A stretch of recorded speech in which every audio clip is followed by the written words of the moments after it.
Hey everyone. So, normally I like to take my time and get some experience with spells before I decide if I figure they're going to be a problem for my game or not. So I generally don't ban or house rule spells on day 1.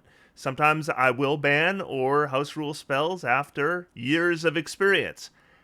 But with the 2024 Player's Handbook, I've identified the first spell that I need to house rule on day 1, and this is it. Conjure Minor Elementals. Alright, so here's what it does. It's a level 4 conjuration spell available to druids and wizards. Casting time and action, range self, components, verbal and somatic, duration, concentration, up to 10 minutes. You conjure 4 spirits from the elemental planes that flit around you in a 15-foot emanation for the duration. Until the spell ends, any attack you make deals an extra 2d8 damage when you hit a creature in the emanation. This damage is acid, cold, fire, or lightning, your choice when you make the attack. In addition, the ground in the emanation is difficult terrain for your enemies. And then we have an upcasting option. It says, using a higher level spell slot, the damage increases by 2d8 for each spell slot level above 4. Now, this is pretty much the same as we saw it in the playtest, and I identified it at that time as being overpowered. I didn't do a lot of math for it or see it in high level play.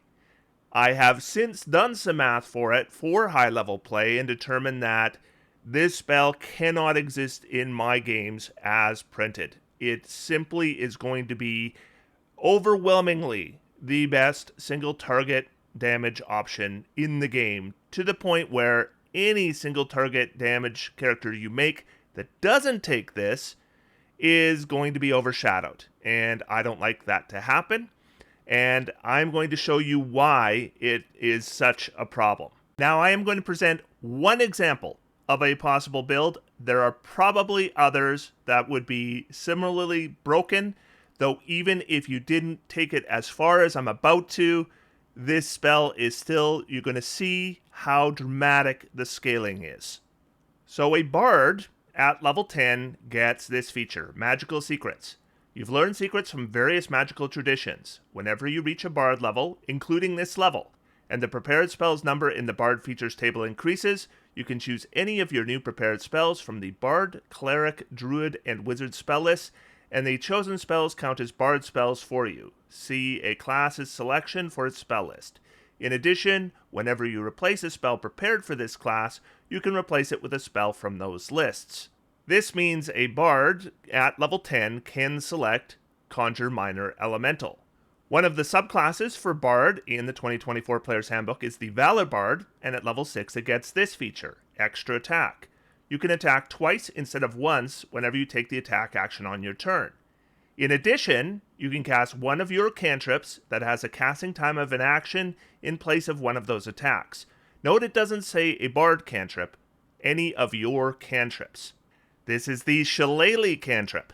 It is a transmutation cantrip available to druids and to bards at level 10. Casting time, bonus action, range self, components, verbal, somatic, material, and duration 1 minute. A club or quarterstaff you are holding is imbued with nature's power. For the duration, you can use your spellcasting ability instead of strength for that attack and damage rolls of melee attacks using that ... weapon. And the weapon's damage die becomes a d8. If the attack deals damage, it can be force damage or the weapon's normal damage type, your choice. The spell ends early if you cast it again or you let go of the weapon. And then it upgrades. So the damage die changes when you reach levels 5, it becomes a d10. Level 11, it becomes a d12. And at level 17, it becomes 2d6. Here is the Warlock class chart, and we only need to look at level 1. So level 1, they get Eldritch Invocations and Pact Magic. They will select one Eldritch Invocation available to level 1 Warlocks and 2 cantrips.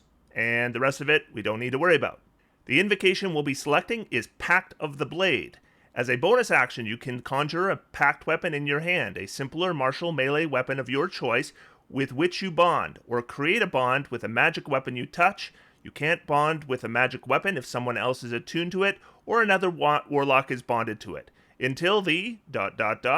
bond ends, you have proficiency with the weapon, and you can use it as a spellcasting focus. Whenever you attack with a bonded weapon, you can use your Charisma modifier for the attack and damage rolls instead of using Strength or Dexterity. And you can cause the weapon to deal necrotic, psychic, or radiant damage, or its normal damage type.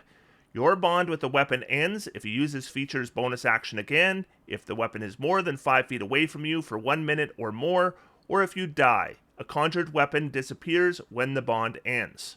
The next piece of the puzzle is the light weapon property. When you take an attack action on your turn and attack with a light weapon, you can make one extra attack as a bonus action later on the same turn.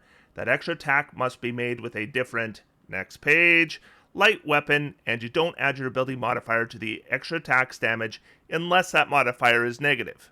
For example, you can attack with a short sword in one hand and a dagger in the other using the attack action and a bonus action, but you don't add your strength or dexterity modifier to the damage roll of the bonus action unless that modifier is negative. Okay, we're getting close here.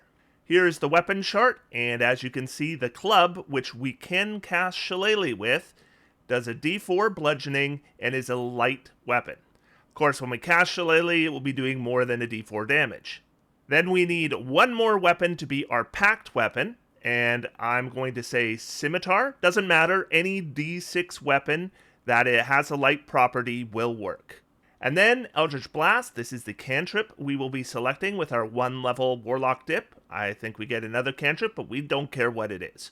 And it is an evocation cantrip available to Warlocks, casting time and action, range 120 feet, components verbal and somatic, duration instantaneous. You hurl a beam of crackling energy. Make a ranged spell attack against one creature or object in range. On a hit, the target takes 1d10 force damage. Cantrip Upgrade. The spell creates 2 beams at level 5, 3 beams at level 11, and 4 beams at level 17. You can direct the beams at the same target or at different ones. Make a separate attack roll for each beam. Here is the final piece of the puzzle, and then we'll get into the math. So a feat called Spell Sniper, which is normally a bad feat, but for this particular build, it's pretty good, but unnecessary, but ultimately pretty good. General feat, prerequisite level 4+, spellcasting or pack magic feature, you gain the following benefits. Ability score increase. Increase your intelligence, wisdom, or charisma score by 1 to a maximum of 20. Bypass cover. Your attack rolls for spells ignore half cover and 3/4 cover. Casting in melee. Being within 5 feet of an enemy doesn't impose disadvantage on your attack rolls with spells. That's the only one we care about. So, +1 charisma, casting in melee. Now, Valor Bard is just fine until they access Conjure Minor Elementals. And then if they take a Warlock dip, things are going to get out of control. So we are going to assume a level 11 character. Level 10 Valor Bard, Warlock level 1. The spells they'll have are Conjure Minor Elementals, which they're going to cast at 5th level, Shillelagh, and Eldritch Blast. And the invocation, Pact of the Blade, any d6 light weapon works. And for feats, at level 4, we'll take Warcaster to get a Charisma up to 18, assuming we're starting with a 17, and that's going to protect our concentration. And then at level 8, we're going to take Spell Sniper, Charisma 19, that's going to allow us to cast our ranged cantrip in melee. And then we're going to cast Conjure Minor Elementals at 5th level, that adds 4d8 per attack. We're going to fire 3 Eldritch Blasts because we're 11th level, that's 3d10 damage. Shillelagh on a club for a d12 plus 4 damage, and another light weapon, and that'll do a d6 damage, and it doesn't add our ability modifier because we don't have the 2-weapon fighting feat, and we don't need it. Our total damage before adding Conjure Minor Elementals is 30.5 on average, and then we're going to add 90 more from Conjure Minor Elementals. 90 more damage, because it's 5 attacks, 48 on each attack, and so that gives us a total damage of 120.5 average. Of course, we're not going to hit with every attack, so I'm assuming a 60% chance to hit. That gives us 72.3 average damage, and a 5% chance to crit increases that damage by 5.8. So our total damage per round would be 79.1. And the baseline that I generally use is a Warlock using Eldritch Blast, an Agonizing Blast, and Hex. And at level 11, I would expect that character to do 26.55 damage per round. Well, this character is doing 79.1 damage per round. That is 198% over baseline. So how good is 198% over baseline? That's about as good as I can make with any martial character in the game. However, things are going to get far worse as we level up.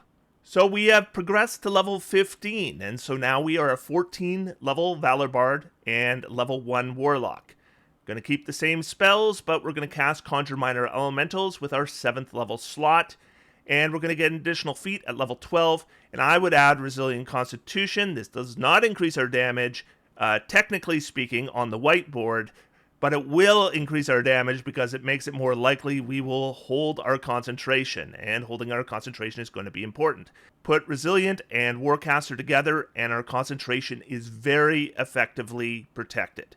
So now we will be doing 3 Eldritch Blasts for 3d10, Shillelagh on a club for a d12 plus 4, other light weapon for a d6, that hasn't changed. So our total damage for everything before Conjure Minor Elementals is 30.5, and Conjure Minor Elementals adds 180 points of damage for a total of 210.5. Of course, we won't hit with every attack, 60% chance to hit, brings us down to 126.3, 5% chance to crit, brings us to 10.3. Our total damage per round is now 136.6 against a baseline that has not changed. That's 415% over baseline. I would expect this to do double or more the damage of other dedicated damage builds.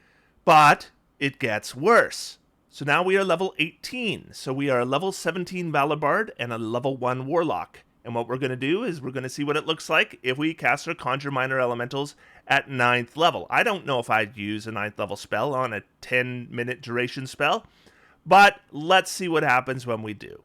We're going to add one more feat, and any feat that adds a +1 to Charisma to bring our Charisma to 20 would be fine.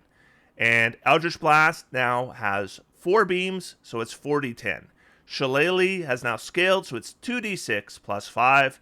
And our other light weapon does a d6 damage, so our total damage on all our attacks before Conjure Minor Elementals is 37.5.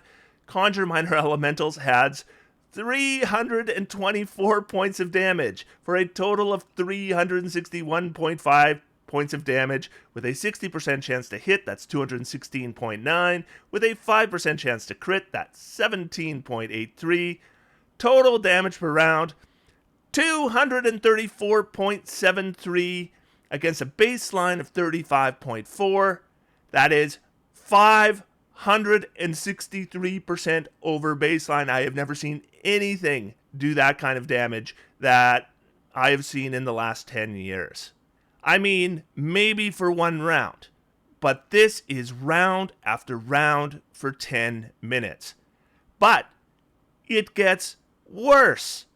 Let's say we don't cast Conjure Minor Elementals with our 9th level spell. Let's cast a different spell instead. This is Foresight, level 9 Divination, available to Bards, Druids, Warlocks, and Wizards. Casting time is 1 minute, range is touch, components verbal, somatic, and material, duration 8 hours, and no concentration. You touch a willing creature, yourself, and bestow a limited ability to see the immediate future. For the duration, the target has advantage on d20 tests, and other creatures have disadvantage on attack rolls against it. The spell ends early if you cast it again. This is a solid 9th level spell, but let's see how it breaks this build even further. So now Conjure Minor Elementals is cast at level 8, and we're adding Foresight as our 9th level spell. Eldritch Blast times 4 is 4d10, Shillelagh on a club, 2d6 plus 5, other light weapon, 1d6, total damage 37.5, plus only 270 damage from Conjure Minor Elementals. That's not that much. And 307.5 total damage, 84% chance to hit because we have advantage on every attack, that's 258.3, 10% chance to crit, that's 30.3, total DPR, 288.6 against a baseline of 35.4, 715% over baseline. So what this tells us with some pretty simple math is Conjure Minor Elementals, when it first comes into play at 2d8, it's pretty good. But as soon as we start using this, using a higher level spell slot mechanic at the bottom, it gets out of control, and it continues to get further out of control the higher level we cast it. And as I said, in the last 10 years, I've never house ruled a spell on day one. This spell, I have to house rule on day one. And I also have to say that you will never see a build on this channel other than the one I just presented with Conjure Minor Elementals that is being upcast, because as soon as you start upcasting this spell, it invalidates all the other single target options. It's just so much better. So I have determined a way I think it will be fixed. I will be replacing the upcast option with, when you cast this spell using a spell slot of 5th level or higher, the damage increases by 1d8 for every 2 slot levels above 4th. If this looks familiar, that is because you've seen it or something very similar to it before. This is Spirit Shroud. It's a very similar spell, except it's only 3rd level. It only lasts 1 minute, and it only adds 1d8 damage. However, we'll see at the bottom it says, at higher levels, when you cast a spell using a spell slot of 4th level or higher, the damage increases by 1d8 for every 2 slot levels above 3rd. So by copying that wording, I think I can make, at least in my games, Conjure Minor Elementals be still a good spell for upcasting, but not so good it invalidates all other options. And I wanted to have this video out just to make it clear that as I get into builds, I'm not going to be using Conjure Minor Elementals as written. I might use it using this house rule, but as written, I think if you want to do any single target damage build, Conjure Minor Elementals is what you have to do every single time.